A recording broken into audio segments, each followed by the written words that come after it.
Hello friends and welcome to my channel. आज हम लोग बात करेंगे इलेक्ट्रिसिटी के टॉपिक में types of wires used in a circuit के। ठीक है, तो इसमें क्या है बेसिकली, अगर हम लोग सबसे पहले तो टॉपिक के जो वर्ड्स हैं उनको समझते हैं। तो वायर्स क्या होता है? वायर्स बेसिकली एक insulated metal rod kind of होता है जो कि आपके किसी भी टाइप के मेटल से बना हुआ होता है। इसके अराउंड में किसी भी एक मतलब जो हीट या इलेक्ट्रिसिटी ट्रांसफ़र नहीं करता है, जैसे कि प्लास्टिक, उसका एक इंसुलेशन होता है जिससे अगर हम लोग वायर को टच करें तो डायरेक्टली करंट ना लगे। अब सर्किट क्या होता है? सर्किट का मतलब होता है कि जब भी कोई भी एक सर्किट, जैसे कि सर्किट में जो मेन कंपोनेंट्स होते हैं, फॉर एग्जांपल अगर हम बैटरी लें, बैटरी में एक प्लस साइड एक माइनस साइड होता है, और अगर उसको वायर से कनेक्ट कर दे ना, वायर से कनेक्ट करने के बाद हम बीच में फॉर एग्जांपल अगर हम बल्ब का इस्तेमाल कर दें तो क्या होगा? बल्ब ग्लो करने लगेगा। क्योंकि यहाँ पे इलेक्ट्रिसिटी फ्लो हो रहा है ना। तो इसी वजह से, क्योंकि यहाँ पे इलेक्ट्रिसिटी का एक सर्किट बना हुआ है, फॉर एग्जांपल अगर हम इस पूरे सर्किट को नेगेटिव टर्मिनल से हटा दें, डिटैच कर दें, तो क्या ये फ्लो होगा? नहीं। इलेक्ट्रॉन्स क्योंकि इस डायरेक्शन में फ्लो हो रहे हैं तो ही जो है बल्ब ग्लो कर रहा है, क्योंकि बैटरी से पूरा सर्किट कंप्लीटेड है।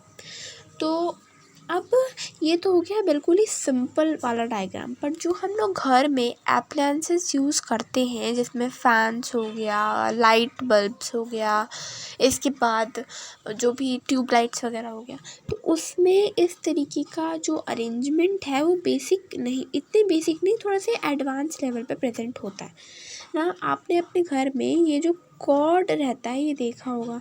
ये कॉर्ड में 3 होल्स रहते हैं जो है मेनली। एक सबसे ऊपर वाला जो होल रहता है, अगर आप ध्यान से देखोगे तो वो जो 2 होल्स रहते हैं बाकी के, उससे थोड़ा बड़ा होता है। तो वो क्यों बड़ा होता है? ठीक है, इसके बारे में भी हम लोग बात करेंगे। इसके बाद ये जो अर्थ वायर है, न्यूट्रल वायर है, लाइव वायर है, ये क्या होता है इसके बारे में हम लोग बात करेंगे। क्योंकि अगर आप वायर की जो सर्किट होता है हम लोग के घर में, उसको अगर देखो तो आपको देखने को मिलेगा कि 3 कलर्स के जो वायर्स है वो प्रेजेंट होते हैं। या तो आपको ग्रीन या येलो कलर का मिल जाएगा, और एक ब्लू होता है, एक रेड होता है ना। तो ये जो 3 कलर्स हैं ये बेसिकली क्या इंडिकेट करते हैं, और किस तरीके से इन तीनों वायर्स का हेल्प से इलेक्ट्रिसिटी किसी भी सर्किट में फ़्लो होता है। तो सबसे पहले हम लोग जो लाइव वायर या जो हॉट वायर भी जिसको कहते हैं, या फेज़ वायर भी कहते हैं, उसके बारे में बात करते हैं।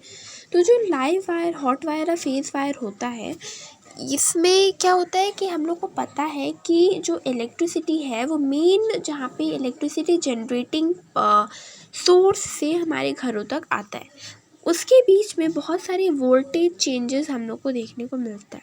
लेकिन फाइनली जो जिस वोल्टेज पे जितना करंट हमारे घर पे आता है वो होता है 220 वोल्ट। ठीक है, और इसका ऑलमोस्ट 50 हर्ट्ज़ का फ्रीक्वेंसी रहता है। 50 बार ये ऊपर नीचे करता है, चेंज होता है।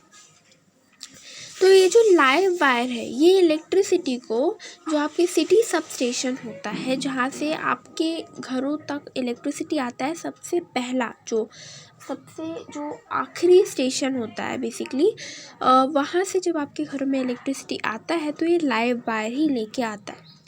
ये एक ऐसा वायर होता है जो कि अटैच होता है to one of the hole of the switch board. It contains high voltage electricity and might be dangerous if touched directly. So, अगर मैं आपको दिखाऊं इसके थ्रू तो आपको समझ में आएगा कि ये जो होल है, फॉर एग्जांपल यहाँ से लाइव वायर आ रहा है, यहाँ पे इलेक्ट्रिसिटी आपके घर में आ रहा है लाइव वायर से, और इसमें क्योंकि बहुत ज़्यादा 220 वोल्टेज का करंट प्रेजेंट होता है, तो अगर आप इसको टच करेंगे तो इट इज़ वेरी डेंजरस। मतलब you will get a very high shock and it might even cause death of persons, क्योंकि हमारा ब्लड जो होता है वो गुड कंडक्टर ऑफ इलेक्ट्रिसिटी होता है, तो इसी वजह से वो पूरे जो बॉडी है उसमें इलेक्ट्रिसिटी का फ्लो करवा देगा। इसके बाद हम लोग बात करते हैं न्यूट्रल वायर के बारे में। Neutral wire carries the circuit back to the original power source. It has the same voltage as the ground and is not dangerous as live wire when touched.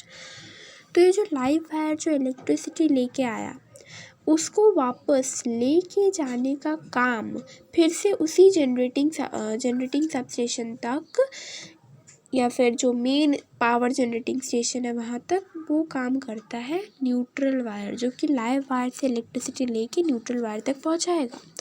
लेकिन क्योंकि न्यूट्रल वायर का जो voltage रहता है वो हमेशा ही ground voltage यानी कि 0 वोल्टेज के इक्वल होता है, तो क्योंकि ये जो न्यूट्रल वायर है ये लाइव वायर का ही इलेक्ट्रिसिटी को लेके जाता है, तो इसका वोल्टेज 220 वोल्ट या उससे थोड़ा सा कम बेसिकली रहना चाहिए। लेकिन क्योंकि इसका जो वोल्टेज है वो ग्राउंड वोल्टेज के इक्वल 0 वोल्टेज रहता है, तो जो लाइव वायर का करंट है वो माइनस में चला जाता है। न्यूट्रल का 0 वोल्टेज और लाइव का माइनस में रहता है। अब तो समझ में आ गया कि चलो ठीक है, लाइव वायर इलेक्ट्रिसिटी को मेन जो पावर स्टेशन है वहाँ से लाने का काम करता है और न्यूट्रल वायर उसको ले जाने का काम करता है। लेकिन ये तीसरा वायर जो अर्थ वायर है इसका क्या काम है? तो देखिए, during electricity shocks, for example circuit कभी ओवर मतलब बहुत ज़्यादा अगर कभी इलेक्ट्रिसिटी आने लगा किसी सर्किट में मतलब कहीं भी बीच में कहीं भी कोई वायर ही ब्रेक हो गया उसके चलते, या जैसे भी अगर बहुत ज़्यादा अमाउंट में इलेक्ट्रिसिटी पास हो रहा है तो उस केस में शॉक्स जो लगता है उसका ख़तरा बहुत ही ज़्यादा हो जाता है। नाउ जब फॉर एग्ज़ाम्पल कि अगर कोई अप्लायंस है, फॉर एग्ज़ाम्पल अगर माइक्रोवेव है तो माइक्रोवेव में एक वायर लाने का काम लाइव वायर कर रहा है और ले जाने का काम न्यूट्रल वायर कर रहा है। लेकिन अगर शॉर्ट सर्किट हुआ तो उस केस में बहुत हाई चांसेस है कि जो इलेक्ट्रिसिटी है वो उस अप्लायंस के बाहर यानी कि माइक्रोवेव के जो अपर सरफेस है उसको टच करे। ऐसे केसेस में अगर हम लोग छुएंगे ऊपर सरफेस को माइक्रोवेव की गलती से भी तो क्या होगा, हम लोग को भी शॉक लगेगा। तो इसी की वजह से जो अर्थ वायर रहता है ये उसके सरफेस से या फिर किसी भी डिवाइस के जिसमें इलेक्ट्रिसिटी आ रहा है इतने हाई वोल्टेज का उससे कनेक्टेड रहता है, ताकि इस सिचुएशन में ये जो अर्थ वायर है ये करंट को ले जाता है और अर्थ ग्राउंड में डाल देता है, जहाँ से फिर ये मेन पावर सबस्टेशन में चला जाता है। तो ये काम रहता है ग्राउंड या अर्थ वायर का। तो ये जो 3 वायर प्रेजेंट होते हैं ये बेसिकली हमारे सेफ्टी के लिए होते हैं और जितना हो सकता है इन डिवाइसेस को सेफ मेजर से बनाया जाता है। अब बहुत सारे प्लग्स में भी आपने देखा होगा कि 3 प्लगिंग जो रॉड्स है वो दिए हुए रहता है, लेकिन बहुत सारे में 2 ही दिया हुआ रहता है। इसका ये रीज़न है कि जितना उस डिवाइस में इलेक्ट्रिसिटी जा रहा है वो उतना ज़्यादा डेंजरस नहीं है कि उससे उतना ज़्यादा शॉक लगने का ख़तरा हो। ठीक है, तो this was the discussion for types of wire used in a circuit. Now इस वीडियो में हम लोगों ने डिफरेंट वायर्स के बारे में पढ़ा। अगर आपको इस टॉपिक से रिलेटेड को किसी भी टाइप का डाउट है so you can ask me in the chat box and subscribe to my channel for more such videos. Hit the like button, share it to your friends. Thank you.